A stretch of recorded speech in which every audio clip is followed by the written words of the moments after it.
जी अस्सलाम वालेकुम वरहमतुल्लाहि वबरकातुह। एक नई वीडियो के साथ। तो अभी बाहर में निकला था, मौसम भी इंजॉय कर रहा था। वैसे 2-3 दिन तो धूप टका के निकली और गर्मी फील होना शुरू हो गई थी, लेकिन आज फिर आप देख सकते हैं बादल भी घूम रहे हैं और हवा भी बड़ी ठंडी चल रही है। तो ये फिर जैकेट दोबारा निकालनी पड़ी। और तो मसला ये कि मुझे एक चीज़ की समझ नहीं आ रही कि आपने भी इस चीज़ को नोट किया होगा कि लाहौर में आपने देखा होगा हर जगह ब्रिज, अंडरपास, हर तरफ कहीं ना कहीं थोड़ी फोड़ हो रही होती है। वहाँ पे कोई ब्रिज बनना होता है या अंडरपास। लेकिन ट्रैफिक का मसला मैंने जो नोट किया है, ट्रैफिक का मसला बिल्कुल हल नहीं हो रहा। ट्रैफिक कहीं ना कहीं जाम होती है। अगर आप 5 बजे से और 7 बजे के दरमियान निकलते हैं तो कहीं ना कहीं आप फंसते हैं। फिर ऐसे फंसते हैं कि घर 3 घंटों में पहुंचते हो, चाहे वो 15-20 मिनट का रास्ता हो। तो इसकी जो मैंने एक वजह नोट की है, एक तो ट्रैफिक कानून की जो लापरवाही है, इस पे अमल ना करना सबसे बड़ी वजह तो यही है। उसमें काफ़ी सारी चीज़ें आ जाती है।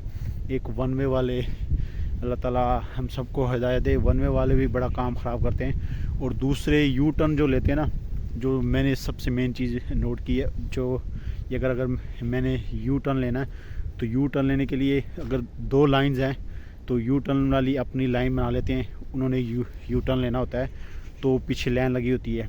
तो कुछ ऐसा होता है जिनसे बिल्कुल सब्र नहीं होता कि मैं वेट करूं, वो आगे निकाल के दूसरी लाइन लगा लेता है यू टर्न के लिए। इस तरह फिर तीसरा, चौथा, पांचवा, वो फिर जो सड़क होती है, रोड होता है, वो बिल्कुल ब्लॉक कर देती है। जिन्होंने आगे गुजरना होता है उनके लिए भी मसला, और जिन्होंने लेफ़्ट साइड पे टर्न लेना होता है उनके लिए भी मसला। वो फिर ट्रैफिक एंड तक वो जैम होती है। फिर आगे से कोई देखता है कि रोड तो खाली है, आगे ट्रैफिक जैम है, तो मैं अगर ऊपर से यू टर्न लेके आता हूँ तो क्यों ना मैं यहाँ से शामिल हो जाऊँ।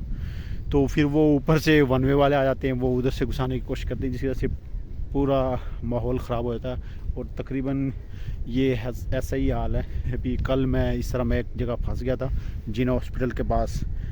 मैंने नहर पे चढ़ना था, नहर से फिर ठोकर वाली साइड पे, लेकिन वहाँ पे मैं फंसा रहा हूँ। और अक्सर मैं फंसता हूँ अगर मैं 5 से 7 बजे के दरमियान निकलता हूँ, तो रश भी बहुत ज़्यादा होता है, ट्रैफिक बहुत ज़्यादा होती है।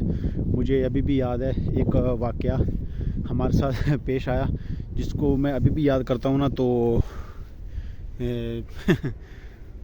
तो रोंगटे खड़े हो जाते हैं। फ़िरोज़पुर रोड का तो आपको पता है कि उस पर कितनी ज़्यादा ट्रैफिक होती है और कितनी स्पीड से गुजर रही होती है। अगर खुदा ना खास्ता कोई किसी की ब्रेक लगती है एकदम, या बाइक से गुजरता है, अल्लाह ना करे, तो पता नहीं कितनी गाड़ियाँ उसको रोंदते हुए जाएंगी। तो इस तरह एक दफ़ा मैं और मेरा दोस्त, यूनिवर्सिटी के टाइम की बात है, हमने जाना था गजुमाते, वहाँ इब्राहिम मस्जिद है, वहाँ किसी से मिलने। तो वो यूनिवर्सिटी फ्री होने के बाद वो किसी के घर पढ़ाने भी जाता था, होम ट्यूशन वगैरह पढ़ाता। तो शाम को ईशा के टाइम आया, हमने ईशा के टाइम हम निकले यहाँ पिंडी स्टॉप से फिर आगे फाटक से जब हम फ़िरोज़पुर रोड पे चढ़े तो हम ईज़िली जा रहे थे और ट्रैफिक फुल स्पीड के साथ। तो जैसे हमने कैंची क्रॉस किया आगे, तो एकदम हमारी बाइक एकदम जैम हुई, एकदम रुकी, और ऐसी रुकी कि 1 सेकंड भी आगे नहीं हिली। और ये तो अल्लाह का शुक्र है, अल्लाह ताला ने हमारी ज़िंदगी रखी हुई थी। पीछे हमने जब देखा तो कोई बाइक वाला इधर कर रहा है, कोई इधर कर रहा है, गाड़ी वाला स्पीड से इधर उधर। और ये तो अल्लाह का शुक्र है कि ना हमारा कोई जानी नुकसान हुआ और ना हमारी वजह से किसी का जानी नुकसान नहीं हुआ। वरना अगर ऐसी जगह पे टक्कर लगती है तो पीछे पता नहीं कितनी सैकड़ों गाड़ियाँ इसका शिकार होती है। तो अब वहाँ से अब निकालने का मकसद, दरमियान में तो हम फंस गए थे, पीछे ट्रैफिक और रश बहुत ज़्यादा। तो हमने बाइक को उठाया, हिलने का तो नाम नहीं ले रही थी। हमने बाइक को उठाया, साइड पे बड़ी मुश्किल से लेके आए हम उसको। तो सामने एक मैकेनिक था, उसके पास हम ले गए। उसने चेक किया बाइक, उसने जो इंजन ऑयल का पैच जो था, पेच, उसको ओपन किया। तो आप यकीन माने कि एक कतरा भी इंजन ऑयल नहीं निकला, यानी वो जैम हुई इंजन ऑयल की वजह से। तो मैं उस वक्त थोड़ा गुस्से भी हुआ दोस्त को कि यार खुदा का वास्ता है, खुदा का खौफ करे, इतना बड़े हादसे से अल्लाह ताला ने हमें बचाया और वो आपकी सिर्फ बंदे की अपनी गलती की, जैसे कि इंजन ऑयल आपका खुश्क हो चुका है, बाइक आपका इस्तेमाल भी ज़्यादा है और उसके बावजूद आपको 4-5 महीने हो गए। उसने बताया कि 4-5 महीने से मैंने इंजन ऑयल चेंज ही नहीं करवाया। कहना मैंने कभी नोट ही नहीं किया। मैंने कहा अब बाइक ले ली आपने, पेट्रोल डालते हैं उसके बाद नहीं चलती, इंजन ऑयल इससे वो भी इम्पोर्टेंट चीज़ है। और आपने अभी देख भी लिया कि कितने बड़े हादसे का सबब बन सकती है। वो बिल्कुल इंजन खुश्क हो चुका था। फिर उसने मैकेनिक्स ने 1-2 चीज़ें चेंज की और इंजन ऑयल उसमें डाला, तो उसने कहा थोड़ी स्टार्ट रहने देना और ये नॉर्मल हो जाएगी। तो उसके बाद हमने वैसा ही किया। उसके बाद हम वहाँ से फिर चल पड़े आगे की तरफ, लेकिन तब बाइक बिल्कुल ओके हो गई थी, चलना स्टार्ट हो गई, स्मूथ चल रही थी। तो एक ऐसे छोटे मोटे वाक़यात, देखिए अल्लाह ताला ज़िंदगी मौत अल्लाह के हाथ में, इसमें कोई शक वाली बात नहीं है, लेकिन कुछ हादसात बंदे की अपनी गलती और लापरवाही की वजह से होते हैं। और अक्सर मैं यहाँ से जब पहले जाता था, अब तो मैं बाइक पे आना जाना मेरा बाइक पे होता है, गांव से लाहौर, लाहौर से गांव।